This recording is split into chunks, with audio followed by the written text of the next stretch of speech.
For 9 seasons, they were the heart of one of TV's most beloved families. But in 1984, Buddy Ebsen did something so cold, it didn't just end a friendship, it destroyed a dream. Why did the man the world knew as Jed Clampett decide to go on the radio and publicly sabotage his co-star, Nancy Kulp, in the most personal way possible? To truly grasp the magnitude of this betrayal, you have to understand the monolithic presence of the Beverly Hillbillies in 1960s American culture. This was not just a television show, it was an absolute titan of broadcasting. Buddy Ebsen was the patriarch, Jed Clampett, a man whose accidental oil fortune transplanted his backwoods family into the epicenter of California wealth. Jed was the moral compass of the show. He was patient, kind, and endlessly forgiving. And right across from him, often stealing the scene, was Nancy Kulp as Miss Jane Hathaway. She was the hyper-competent, bird-watching, perpetually flustered bank secretary who ultimately functioned as the Clampett's worldly guide and protector. On screen, Jed and Miss Jane possessed a dynamic that was universally comforting. They were absolute opposites who fundamentally respected one another. Audiences bought into this dynamic wholeheartedly, projecting the warmth of these characters onto the actors who played them. But that is the grandest illusion of television. The warmth you see through the glass tube is meticulously manufactured, rehearsed, and edited. The reality on the soundstages of CBS was a pressure cooker of deeply entrenched, fundamentally opposed worldviews. By the time 1984 rolled around, the cultural landscape of America had radically shifted. We were deep into the Reagan era, an environment heavily polarized and deeply partisan. Nancy Kulp, having left the Hollywood limelight, was ready to embark on a completely different path. She wasn't looking for another sitcom role. She wanted to create real, tangible change. She returned to her home state of Pennsylvania to run for the United States House of Representatives in the state's 9th Congressional District. She ran as a Democrat.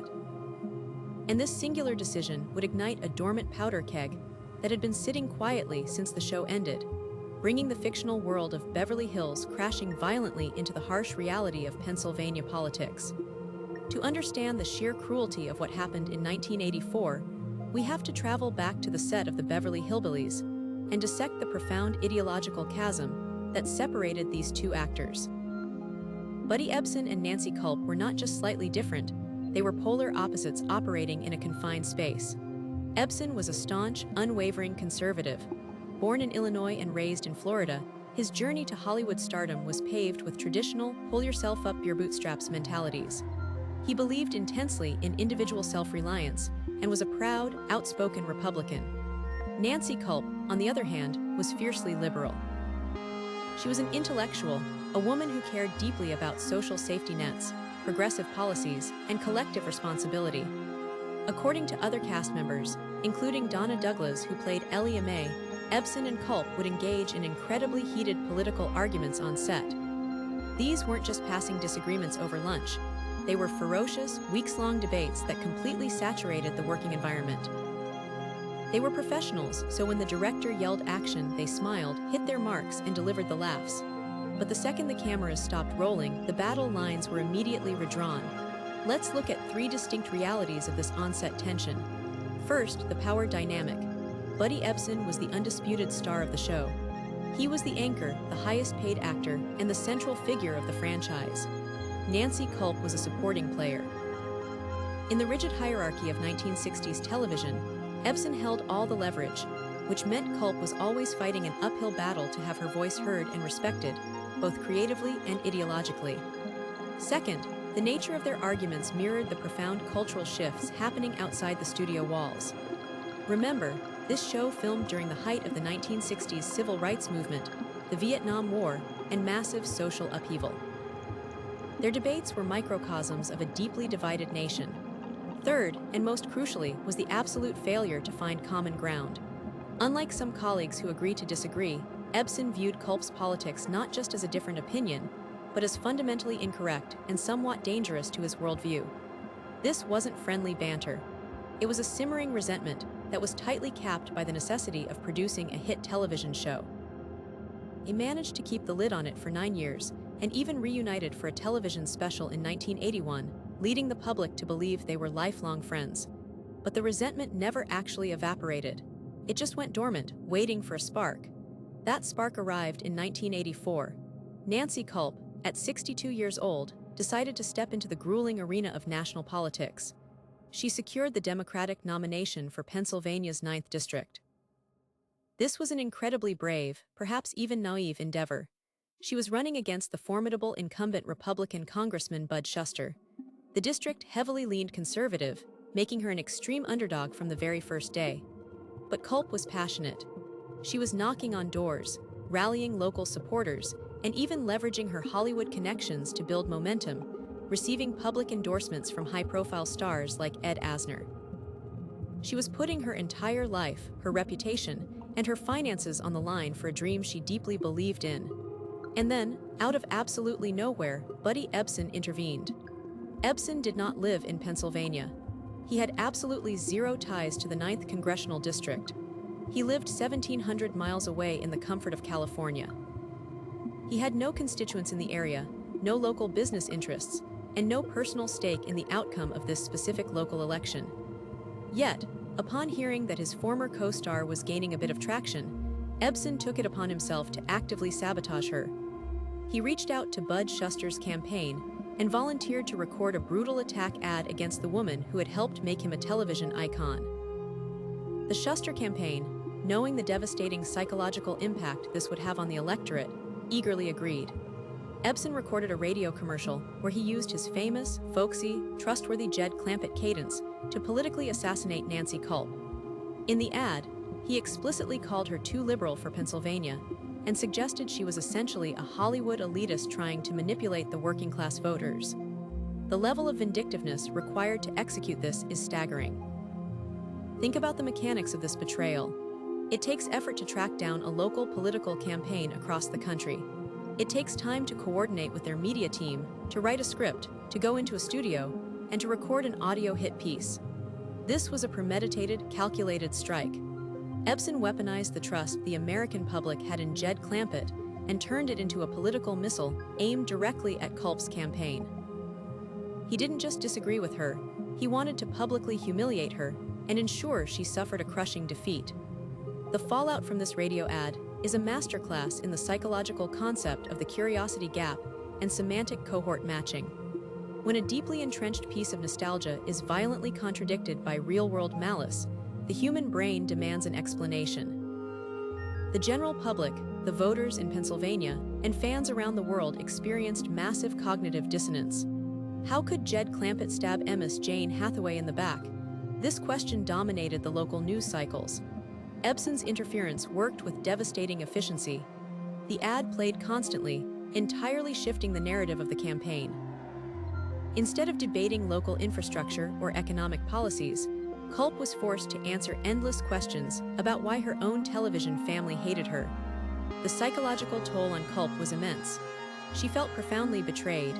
She later stated publicly that Ebsen had no business getting involved in an election that had absolutely nothing to do with him. The cruelty wasn't just political, it was intensely personal. It was a rejection of a decade of shared history and mutual professional success. The mathematics of the election reflect the brutality of the sabotage. On election day, Nancy Kulp was utterly decimated, securing only 33.6% of the vote. Her political dream was permanently extinguished.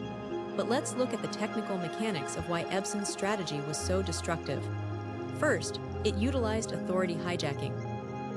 Ebsen borrowed the unearned moral authority of his fictional character to legitimize a partisan attack. Voters weren't hearing Buddy Ebsen, the wealthy California actor. They were hearing Jed Clampett, the honest, straight-shooting countryman. Second, it employed narrative subversion. By framing Kulp as out of touch and too liberal, Ebsen inverted the television dynamic where Ms. Jane was the sensible, educated voice of reason. Third, it generated asymmetrical media warfare. A local congressional race suddenly had national tabloid-level drama, and the Shuster campaign got hundreds of thousands of dollars in free earned media simply because the Beverly Hillbillies feud was too juicy for the press to ignore. Kulp never stood a chance against that level of algorithmic media saturation, long before we even used the word algorithm. The betrayal effectively ended their relationship for over a decade. They didn't speak.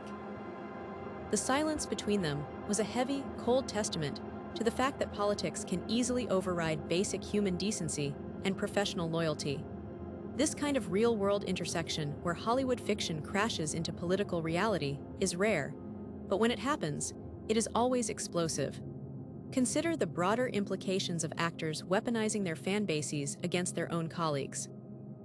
We have seen similar friction in other iconic casts, though rarely to the point of recording a literal attack ad for an opposing politician.